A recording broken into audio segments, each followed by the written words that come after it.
के नशे में बाबर को दिख रहे हूर, कह दिया टीम इंडिया का करेंगे सपना चकनाचूर। दे दी धमकी आकर भिड़े भारत, पाक टीम दिखाएगी उन्हें अपनी ताकत। घमंड ऐसा कि भूले अपना माजी और कह दी बड़ी बात, रोहित के लड़ाके भी हैं जंग के बेताब। कहते हैं ना, शोहरत की बुलंदी भी पल भर का तमाशा है, जिस डाल पे बैठे हो वो टूट भी सकती है। हम आज ऐसा इसलिए कह रहे हैं क्योंकि इस वक्त पाकिस्तानी कप्तान बाबर आजम गुरूर के नशे में चूर हैं। बांग्लादेश को क्या रौंद डाला, नेपाल को क्या निचोड़ डाला कि उन्हें तो ये लगने लगा कि अब वो टीम इंडिया के साथ भी ऐसा ही करेंगे। बाबर जरूरत से ज्यादा एक्साइटेड नजर आ रहे हैं।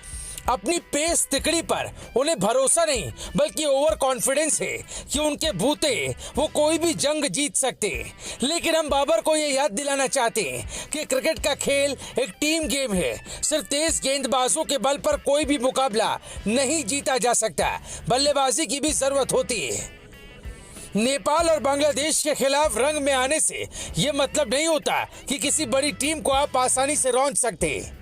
हम पाकिस्तान को ये बताना चाहते हैं कि अगर आपके पास बेहतरीन पेस अटैक है तो हमारे पास दुनिया के बेहतरीन बल्लेबाज हैं। अगर हमारी टॉप बल्लेबाजी बिखर भी जाए तो पांड्या और युवा ईशान भी आप पर भारी पड़ सकते हैं। मैच तो पूरा नहीं हुआ, वरना रोहित के लड़ाके भी आपको माकूल जवाब देते।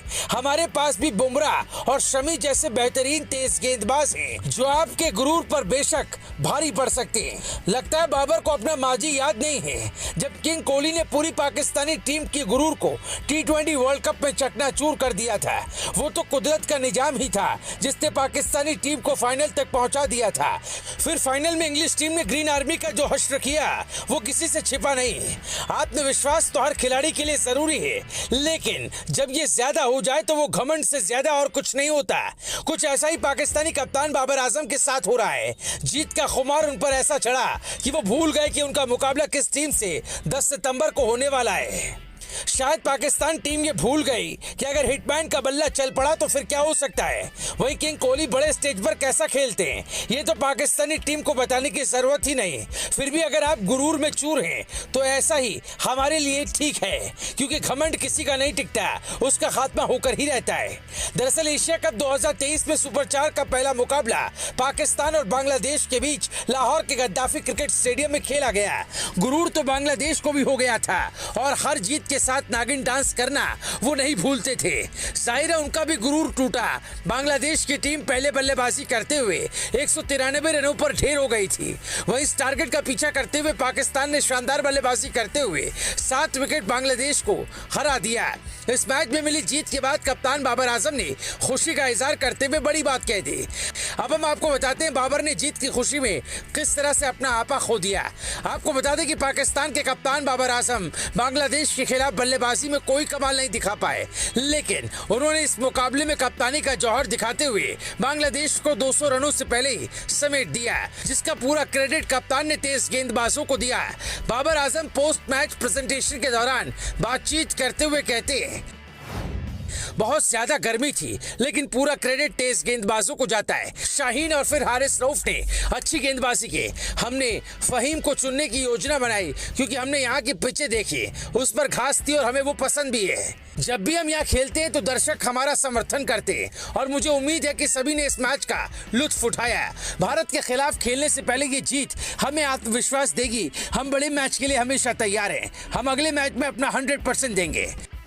बाबर ने यह कह दिया है कि बड़े मैच के लिए तो उनकी टीम हमेशा ही तैयार रहती है।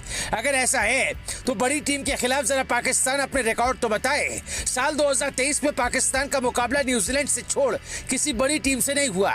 हमारा मतलब है भारत, ऑस्ट्रेलिया, साउथ अफ्रीका जैसी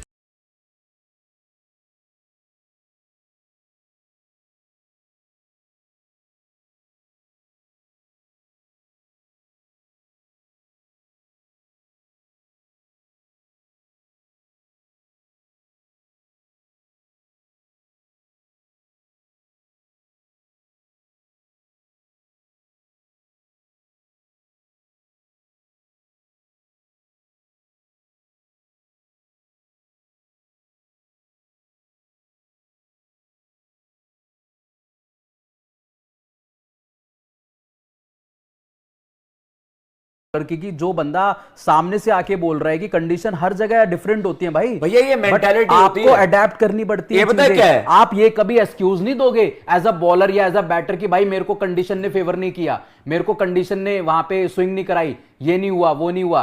तो ये किसी प्लेयर को एक्सक्यूज देने वाली बात नहीं होती कि कोई प्लेयर आके एक्सक्यूज दे दे कि कंडीशन नहीं थी तो मैंने बॉल नहीं करी, मैंने विकेट नहीं ली वहां पे। तो ये तो बेवकूफी वाली बात है। एक प्रॉपर जो बॉलर होता है जिसको पता है मैंने डंडे पे मारनी है, विकेटें लेनी है, वो कभी कंडीशन नहीं देखता, वो सामने बैटर की विकेट देखता है। ये एक हैबिट होता है, आपने बिल्कुल सही कहा, ये एक हैबिट होती है भैया। हाँ। ये आपने एक पॉजिटिव माइंडसेट और एक नेगेटिव ये इन्होंने डेवलप कैसे करी यार? ये देखो इतनी कम एज में इन्होंने डेवलप कर ली वो चीजें। प्रिपेयर ऐसे करा है ना। नसीम ने और क्या नाम आपके हारिस ने, हाँ। आपके शहीन ने बोलते हैं यार इतना कॉन्फिडेंट होके कि हमें अपने प्लान्स पता है, सॉरी हमें अपने प्लान्स पता है, हम अपने प्लान्स को एग्जीक्यूट करना जानते हैं। यही तो है क्लास। मैं वही डिफरेंस आपको बता रहा हूं ना, वो मैच्योरिटी ना, ये हैबिट्स आप बचपन से इनकलकेट करते हो। हाँ। हारिस को प्रिपेयर करा गया है, he has been prepared into a machine। उसको आकिब जावेद ने, लाहौर की तरफ से शाहीन भी खेलते थे। हाँ हाँ। शाहीन भी खेलते थे उनके साथ। लाहौर कलंदर के साथ बहुत क्रिकेट खेला 2018 से हैं। यस 2018 से दोनों लाहौर कलंदर के लिए खेलते हैं। मैं इनके साथ बहुत क्रिकेट खेला हूं, हमें एक दूसरे के स्ट्रेंथ्स हाँ, पता है। और नसीम कहता है, देखो हारिस कह रहा है कि भाई मुझे पता है नसीम शाहीन अपफ्रंट कर देंगे, तो मेरी ड्यूटी ये है कि जितना उन्होंने डैमेज कर दिया उस डैमेज के आगे मैं कर दूं खत्म। सही बात है। तो ये एक यूनिट वाली परफॉर्मेंस हो गई ना। और हमारे यहाँ क्या है, हमारे पास अपना बेस्ट कॉम्बिनेशन ही हम खिलाते। हमें 8वें नंबर पर भाई बल्लेबाज चाहिए। क्यों भाई, 7 क्या करने आए हैं वहां पर? भाई पता है होता क्या है, ऐसे कॉम्बिनेशन बाकी टीम में खिला, या तो ऐसे ऑलराउंडर्स बनाओ। बाबर आजम ड्रेसिंग रूम में पता है क्या मैसेज देते हैं लोगों को? बाबर आजम ड्रेसिंग रूम में जाते हैं, बोलते हैं कि भाई आज हम मैच जीते हैं या हारे हैं। कोई ये नहीं बोलेगा कि आज आपकी वजह से हारे हैं, अब आपकी वजह से आ रहे हैं, आज आपकी वजह से आ रहे हैं। बिल्कुल। आज हम हारे हैं अपनी वजह से, खुद की वजह से, हम खुद हारे अपनी गलतियों की वजह से। और जब जीतते हैं तो कोई ये नहीं बोलेगा कि मैंने जिताया है, इसने जिताया, इसने रन करे, उसने रन करे। आज हम खुद जीते हैं, हमने जिताया है टीम को। भैया मैं एक बात बताता हूं आपको, ये मेंटालिटी है आपकी जो 11 है ना इंडिया की, अगर आप अपनी अपनी कॉन्ट्रीब्यूशंस कर दे, एक आप प्लान बनाए, एक प्लान के तहत खेलें, प्रोसेस के तहत खेलें, इंडिविजुअल्स आपके पास दुनिया में सबसे बेस्ट हैं। रोहित शर्मा इस जनरेशन का सबसे बड़ा ओपनर यार। ODI Virat Kohli ODI format का सबसे बड़ा खिलाड़ी, 56-57 की एवरेज है यार। शुभमन गिल इस एरा के सबसे बेस्ट यंग टैलेंट्स में से। लेकिन हम क्या कर रहे हैं, हम उनका यूज का, श्रेयस अय्यर, केएल राहुल जैसा बैटर आपको नंबर 3-5 बाकी टीमों पे नहीं मिलेगा। वो एक्सपीरियंस और वो गेम चलाना 4 और 5 पे। फिर आपके पास हार्दिक और जड्डू जैसे वर्ल्ड क्लास ऑलराउंडर्स। कोई मुझे यह बता दे, इतना टैलेंट होने के बावजूद हम स्ट्रगल क्यों करेंगे? Are we not better prepared? Haris Shaheen को भाई वो नेक्स्ट लेवल है, नेक्स्ट लेवल है। लेकिन आप उनको काउंटर करने के लिए यू हैव टू प्लान ना। वेस्ट इंडीज सीरीज में पता नहीं खेल कौन रहे हैं, रोहित विराट ने खेलना चाहिए, वो रेस्ट कर रहे हैं। वो मतलब खेलने के बावजूद वहां पर